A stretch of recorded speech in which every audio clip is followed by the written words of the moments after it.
Sebuah kampung di Kota Malang, Jawa Timur selalu sibuk memproduksi tempe dan keripik tempe yang digemari banyak orang hingga ke luar negeri. Nah, di kampung ini pembuatan tempe sudah mendarah daging sejak ratusan tahun yang lalu.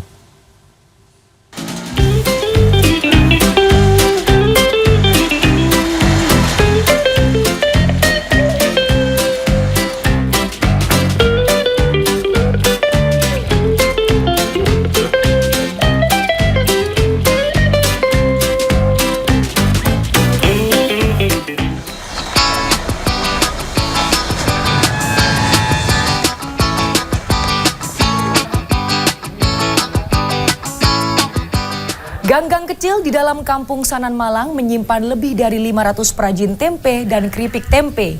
Tempe yang menjadi sumber mata pencaharian warga merupakan warisan yang turun-temurun.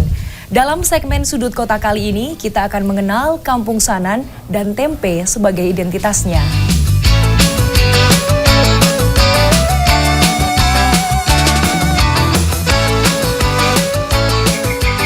Kesibukan para produsen tempe dan keripik tempe di Kampung Sanan, Kelurahan Purwantoro, Kecamatan Blimbing, Kota Malang, Jawa Timur tidak mengenal siang dan malam. Pembuatan tempe di kampung ini sudah dilakukan beberapa generasi sejak masa kolonial Belanda. Di sini dulu ada pohon sono keling. Nah, orang Jawa bilang sono keling, akhirnya lebih praktisnya sebut sanan gitu. Nah, itu awal mula Kampung Sanan kami. Tapi kalau awal mula tempe itu memang dari turun-temurun, dari orang tua kita yang dulu-dulu. Jadi warisan nenek moyang kita. Jadi kita sebagai generasi kita cuma meneruskan. Sekitar tahun 1986, Kampung Dinoyo akhirnya ditetapkan sebagai sentra tempe. Dan sekitar tahun 1990-an ditetapkan sebagai sentra keripik tempe. Pengurus paguyuban dan kelompok sadar wisata pun mengembangkan paket edukasi bagi para pengunjung.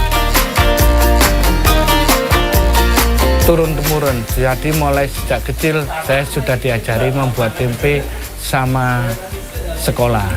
Jadi paginya sekolah, pulang sekolah diajari membuat tempe. Dulu ya cuma kita melayani jual ke pasar aja. Dengan adanya kampung wisata ini banyak konsumen yang datangan dari mancanegara juga, dari luar kota, luar pulau. Kini jumlah produsen tempe dan keripik tempe mencapai 536 orang. Kebutuhan kedelai di setiap harinya sebanyak 25 hingga 30 ton dengan perputaran uang mencapai 3 hingga 4 miliar rupiah. Dalam satu industri rumahan minimal ada 3 orang tenaga kerja. Di balik nikmatnya rasa tempe, ada waktu sekitar 4 hari yang dibutuhkan untuk produksi. Prosesnya dimulai dari merebus kedelai hingga setengah matang, selanjutnya dimasukkan ke mesin pemecah untuk dibelah menjadi 2. Setelah itu kedelai dipisahkan dari kulit arinya dan direndam dalam air selama sehari semalam.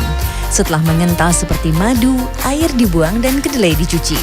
Kedelai selanjutnya direbus hingga matang, kemudian kedelai didinginkan dan diberi ragi.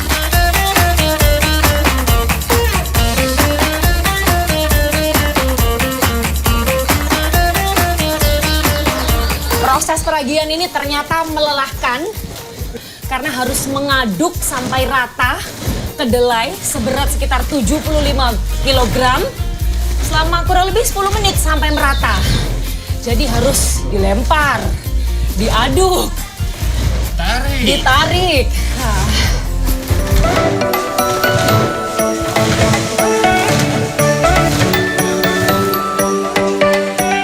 Setelahnya, kedelai dicetak dan difermentasi selama 2 hari 1 malam. Barulah keesokan harinya, tempe bisa dipanen. Bentuk dan kemasan tempe beragam tergantung permintaan konsumen. Ada yang dikemas plastik dan daun, ada pula yang berbentuk bulat untuk diolah menjadi keripik tempe. Produk tempe dan olahan tempe dari Kampung Sanan dijual di pasar-pasar induk, di toko depan rumah, toko oleh-oleh, dijual online dan juga menerima pesanan dari dalam dan luar negeri. Keripik tempe pun tersedia dalam beberapa rasa. Bagi wisatawan, rasa keripik tempe Sanan enak di lidah dan ramah di kantong. Spesifik renyah, enak, gurih gitu. Dan di sini kalau mau rasa yang lain ada, tapi saya sukanya yang original. Ibu beli buat apa?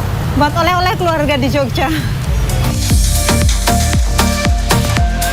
Selesai membuat tempe, limbah air rebusan kedelai dan kulit ari kedelai dimanfaatkan untuk pakan dan penggemukan sapi. Kini sekitar 500 ekor sapi di kampung ini bisa gemuk dalam waktu 3 hingga 4 bulan saja. Tak cukup hanya memproduksi tempe dan keripik tempe, sejumlah warga juga memproduksi stik mendol. Camilan ini terbuat dari tempe yang diparut dan dicampur dengan tepung terigu, tepung tapioka, telur, serta aneka rempah-rempah seperti bawang putih, lengkuas, jeruk purut, kencur, dan cabai rawit. Harganya hanya Rp8.000 untuk ukuran 2 ons.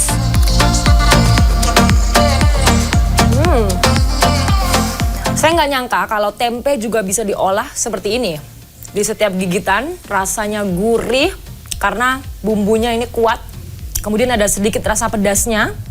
Dan stik mendol ini bisa dinikmati sebagai camilan atau pendamping nasi rawon. Renyah.